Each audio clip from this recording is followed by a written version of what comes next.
మిథున రాశి.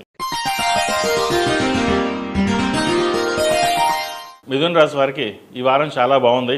జన్మరాశిలో గురువు, భాగ్యంలో రాహు, తృతీయంలో కేతువు. ఈ గురు రాహుల కేతువుల సంచారం వల్ల వీళ్ళకి చాలా బాగుందని చెప్పచ్చు. ఎందుకంటే జన్మరాశిలో గురు ప్రవేశం కొన్ని శుభకార్యాలు ఇస్తుంది. వివాహం కాని వారికి వివాహం కుదురుతుంది. ఉద్యోగం కోసం ప్రయత్నిస్తున్న వారికి మంచి ఉద్యోగం లభిస్తుంది. ఉద్యోగంలో ప్రమోషన్స్ కోసం కూడా ఎదురు చూస్తున్న వారికి ఈ వారం ప్రమోషన్స్ వచ్చే అవకాశం ఎక్కువగా గోచరిస్తుంది. ఎందుకంటే జన్మరాశిలో గురువు కొన్ని శుభ ఫలితాలను ఇస్తారు. గురువు అనుగ్రహం ఉంది అంటే మనం ఏదైనా సాధించగలం. ఎన్ని గ్రహాలు ఎన్ని ఇబ్బంది పెట్టినా ఒక్క గురువు అనుకూలంగా ఉంటే వీరికి మంచి ఫలితాలు సంప్రాప్తిస్తాయి. అలాగే భాగ్యంలో రాహు. అయితే మిమ్మల్ని పొగిడేవాళ్ళు, మిమ్మల్ని పైకి ఆకాశం ఎత్తేవాళ్ళు కూడా ఉంటారు. వాటి విషయంలో జాగ్రత్త వహించాలి. భాగ్యరాహు మీకు అన్నీ ఇస్తారు. అయితే ఒక్కొక్కసారి మనమే గ్రేటు అని అనుకునే విధంగా కూడా జరుగుతుంటాయి. కాబట్టి ఇటువంటి విషయాల్లో ఎలాంటి ఇబ్బందులు లేకుండా ప్రతి ఒక్క సమస్యని పరిష్కరించుకుంటూ నలుగురితో పాటు సరదాగా ఉండేటట్టు ప్రయత్నిస్తారు. ఎవరు ఎన్ని పొగడ్తలు పెట్టినా వాటిని పక్కన పెట్టండి. మీకు మీరుగానే ముందుకు వెళ్ళండి. వ్యాపారం కోసం చేసే ప్రయత్నాలు కలిసి వస్తాయి.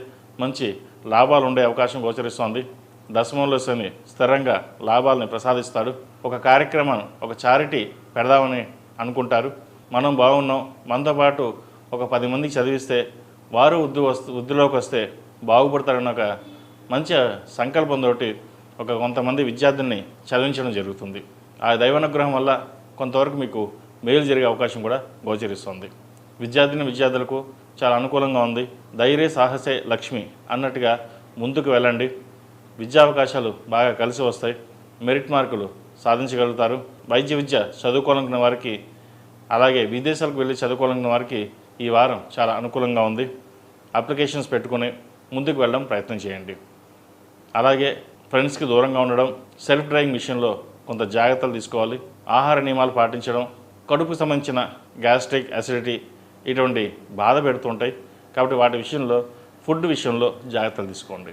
అలాగే పెద్దల పట్ల గౌరవం పెరుగుతుంది. వాళ్ళని చూసి మనం ఒక స్థానం సంపాదించుకోవాలి, నలుగురిలో హుందాగా ఉండాలనే మీ ఆలోచన ఏదైతే ఉందో అది అందరినీ ఆకట్టుకుంటుంది. కాబట్టి విద్యా విషయాలలో ఎటువంటి ఇబ్బంది లేని వాతావరణం గోచరిస్తోంది. ఈ రాశిలో జన్మించిన స్త్రీలకు ఉద్యోగ విషయంలో, వ్యాపార విషయంలో సానుకూల పరిస్థితి గోచరిస్తోంది. తృతీయంలో కేతువు, భాగ్యంలో రాహు. భాగ్యరాహు వీళ్ళకి చాలా బాగున్నాడు.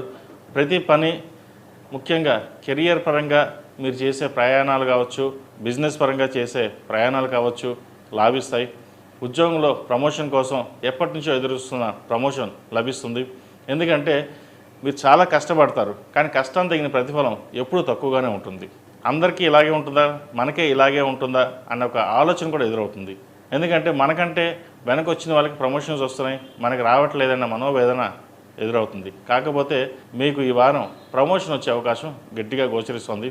వాటి దిశగా ప్రయత్నాలు చేయండి. అలాగే కన్స్ట్రక్షన్ ఫీల్డ్లో ఉన్నవారికి, రియల్ ఎస్టేట్ రంగంలో ఉన్నవారికి ఈ వారం చాలా బాగుంది. సినిమా ఇండస్ట్రీలో ఉన్నవారికి చాలా అనుకూలం అని చెప్పవచ్చు. మంచి ఆదరణ పొందుతారు. పేరు ప్రఖ్యాతలు లభిస్తాయి.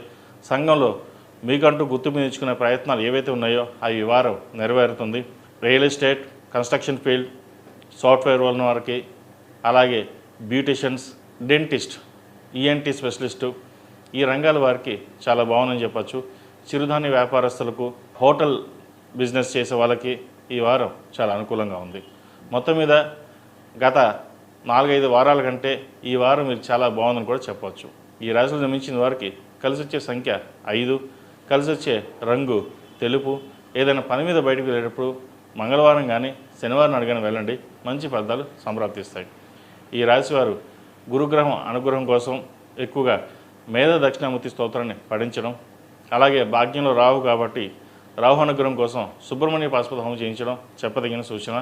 ప్రతిరోజు ప్రతినిత్యం ఓం నమో నారాయణ ఒత్తులతో దీపారాధన చేయడం, మంగళవారం కానీ శనివారం నాడు కానీ